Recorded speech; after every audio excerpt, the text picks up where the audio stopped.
So, this is the third time that I've started recording this video. I am not in a good place.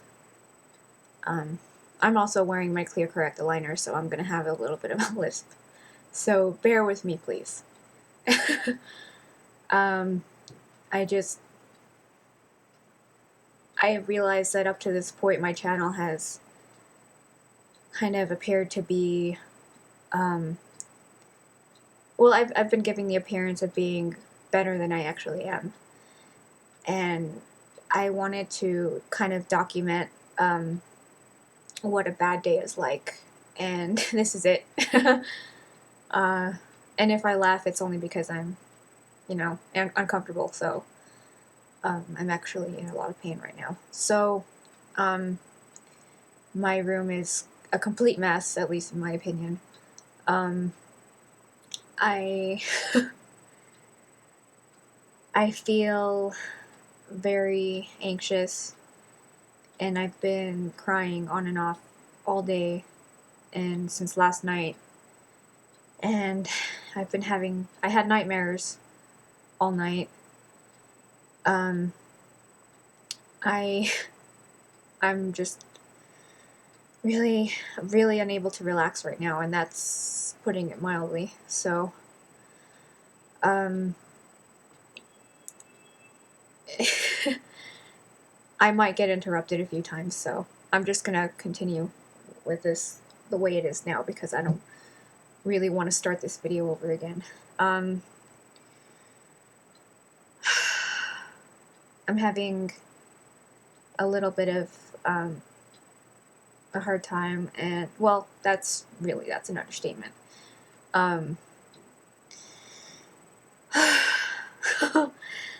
I don't know what else I can say at this point, but I can kind of maybe walk you through the symptoms that I'm sort of experiencing right now, and the symptoms that happen with complex post-traumatic stress. So, an individual who experienced a prolonged period, months to years, of chronic victimization and total control by another may also experience the following difficulties. See what I mean about the lisp? Emotional regulation may include persistent sadness, suicidal thoughts, explosive anger, or inhibited anger. And for me, it was really explosive anger and inhibited anger. There was no gray area for me. It was either I was really angry or I was completely numb. That's where the dissociation comes in. I'm so sorry about this lisp. Consciousness includes forgetting traumatic events, reliving traumatic events, or having episodes in which one feels detached from one's mental processes or body. Like I said, disassociation. Self-perception may include helplessness, shame, guilt, stigma, and a sense of being completely different from other human beings, which is what I felt all through school and just for most of my life. It's it's been really hard, along with the OCD and the perfectionism, distorted perceptions of the perpetrator. Examples include attributing total power to the perpetrator, becoming preoccupied with the relationship to the perpetrator, or preoccupied with revenge, which is, a lot symptoms of codependency as well. So let me see if my brightness is up. Okay. Relations with others. Examples include isolation, distrust, or repeated search for a rescuer. I did this a lot. I put a lot of pressure on friends, undue pressure, and partners, and for the longest time I couldn't understand why, because I was in such pain, but I just didn't know what I was running from. I just knew that I was running. One system of meanings may include a loss of sustaining faith or a sense of hopelessness and despair. Well, I've been depressed on and off since I was 14, and maybe even before that. I don't really know. But I have been in therapy for the past year, and I feel like I've gathered a lot of insights about what causes this for me.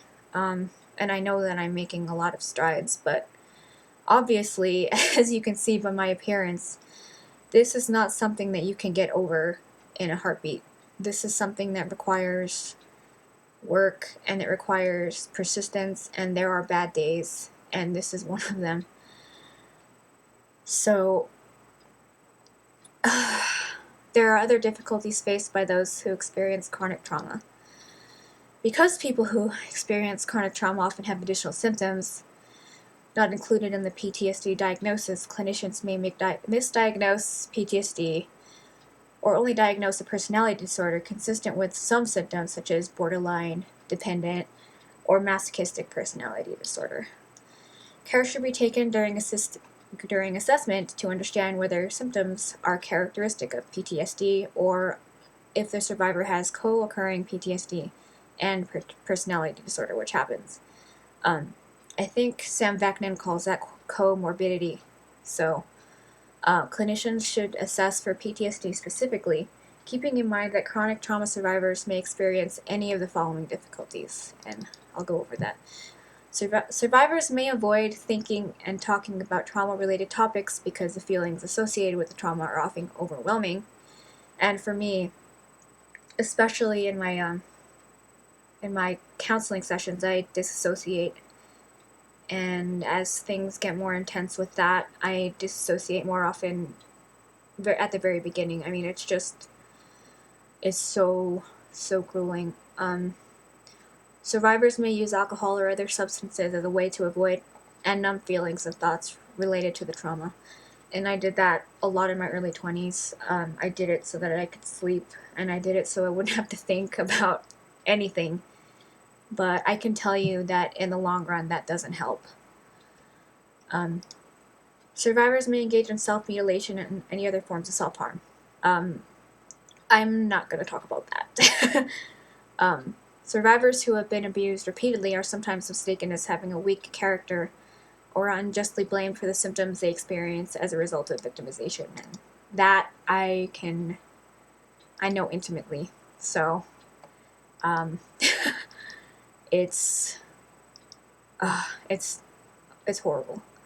And treatment for complex PTSD. Standard evidence-based treatments for PTSD are effective for treating PTSD that occurs following chronic trauma.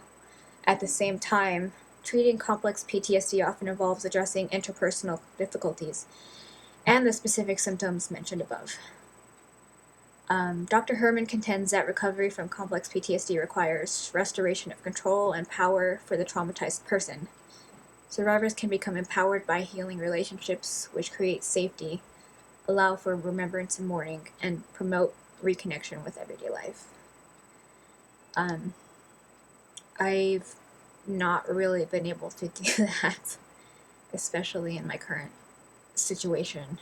But I am doing everything in my power to change things. It just doesn't happen maybe at the speed that I would like. And if you are at the beginning of your journey with this, I can tell you that it may be long and it may be difficult, but I think it's worth it.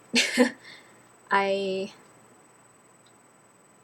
am having trouble regulating my emotions right now, but I know why, and I know that I am not helpless in this. This is probably one of the most difficult videos I've ever had to record, just because it kind of shows me in a very vulnerable state, but this is reality. This is what I've been running from, which is dealing with my problems.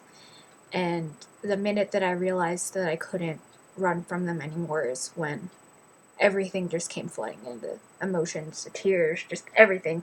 All of the things that I was trying to suppress. So,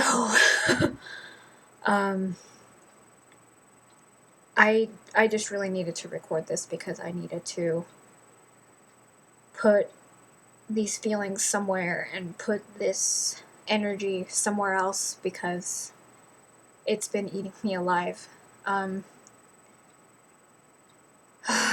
Thank you for watching. You can support me on Patreon. The link is in the description. What else? I think that's it. Thank you for watching. I appreciate it so much. I will talk to you again soon. Bye.